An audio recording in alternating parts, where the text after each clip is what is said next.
This is how you fit patients for diabetic shoes. First thing you need is an order form. And in the top corner, you'll put the London, if you're fitting in London or Nicholasville, so put London, like we're fitting in London, and then today's date, so 10/28. And you put the provider who ordered the shoes, so we'll say Dr. Krestic ordered the shoes, and then you put fit by, and then you'll sign your name. And then so, you put the patient's name, so Courtney Gilbert, and then female. And then so if she's getting custom inserts, we will put shoes and inserts, and if it's custom, we'll put 3 and 3 by the bilaminate. If it's heat moldable, you'll X here and put 3 pairs. This is prefab, which means they're the ones that heat moldable. So she's getting, we'll say she's getting 3 pairs of the custom ones. So we're gonna fit her for shoes and custom inserts. Okay. So first thing you need, the other thing you need is you'll need a Brannick device. So there's 2 different ones. Sometimes they're black and purple, but we have blue and red. So for blue and or black is going to be for men, and then purple or red is going to be for women. So we'll go ahead and take her shoes off. And then we'll have to take the socks off too after when we do the custom insert. So while they're getting fit with the Brannick device, you'll keep their socks on their feet. So you'll have the patient stand up, and then I do left first. So you put the left heel back, and then put their left heel all up against the back of the device, and make sure this is up against the bunion area, and it is. And you'll have her stand with her other foot just a little out from the way that her feet squish out. And then, so can you scoot your foot in? And then you move this part all the way up against the other side of the foot. The first one is heel to toe, and she's right at a 9. And then heel to ball is on the side here, so it's the numbers facing you, so this would be like 9.5. And then you'll take the first measurement for the width and go to the side here, and you'll go to 9, and you go down, and right at 9 is a 2A to A, so 2A-A. And then you have her pick her foot up, and then take another measurement with the small measuring tape. So you'll cross the widest part of the foot. So you put on one side, and then, so she's right at 5 inches. So I'll put 5. And then you'll do the other foot. The right heel all the way up against the back. And then move your foot all the way against it. And then she's right at a 9 on this side. And then she's a 9 for heel to ball right here. And then on the side at 9, it says an A. And then you have them pick their foot up, and then get a measurement across this foot, which is 5 inches. And then you have them sit down. If they are unsteady, you'll want them to stand where they can hold on to something, especially because they have to kind of put their feet out from each other. And then you ask what shoe they usually wear. What size shoe do you wear usually? 10. 10. And is it tennis shoes, and they fit well? Yes. And then so it fits well. That's underneath the measurements. All right.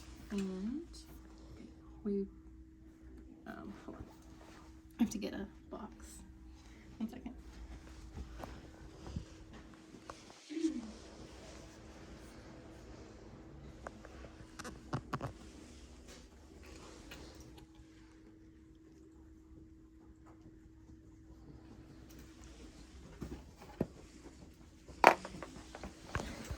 And you'll get the box and have them take their socks off. And it's just like doing foot max. So you'll have them put their foot at 90 degrees and their knee at 90 degrees. And you'll push their foot down like you do in the rooms.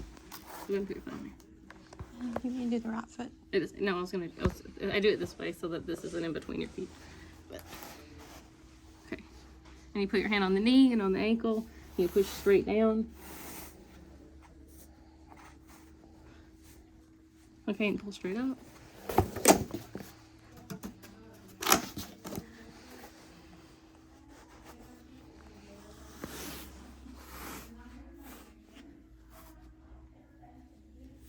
Okay, and pull straight up again. And so we have the impressions for the inserts. And then you'll put their shoes back on. If they are doing heat moldable, you don't have to do anything because it'll, so you'll just put, you'll just do the measurement part and then that's it. You'll have them choose a pair of shoes from the catalog. Men's is in the back with the dark blue, and the women's is in the front. And it says mild, moderate, and severe on the sides of the pages. And that is just like degrees of swelling. So if they have a lot of swelling in their feet, they'll want to not get a mild shoe because it won't allow for swelling like the other two categories will. So choose one pair of shoes that they want to get, and then another pair just in case those are on back order, so that we have two options. And then write the number and SKU here. And if they measure, if they wear a larger size than what you measure, you're only allowed to choose one size larger. So if they're like, if they wear, like she was a 9 in measurements, but she wears a 10, and if she was like, I want, like if she wore like a 12, I would only be able to order a 10. And if you're not sure, just put her CPED right here. Once you're done with the fitting and they've chosen their shoes, you'll scan the order form. You'll into the chart with the fitting note, which I have instructions on how to make that on Google Drive. You'll scan those in, and then you'll send me a message on the diabetic shoe chart, and then I'll order the shoes, and I'll scan the stuff that you need to put into the boxes. So in the box, you'll put a crush form and the order form that you made, but I'll have to update some things on it. So don't put your order form in there. Put the one that I scan into the chart in with the crush form. And then you'll pack it like you would a Footmax box, so lightly with some paper towels. And put the patient's name and the account number, which is on the order form. And there's a red label.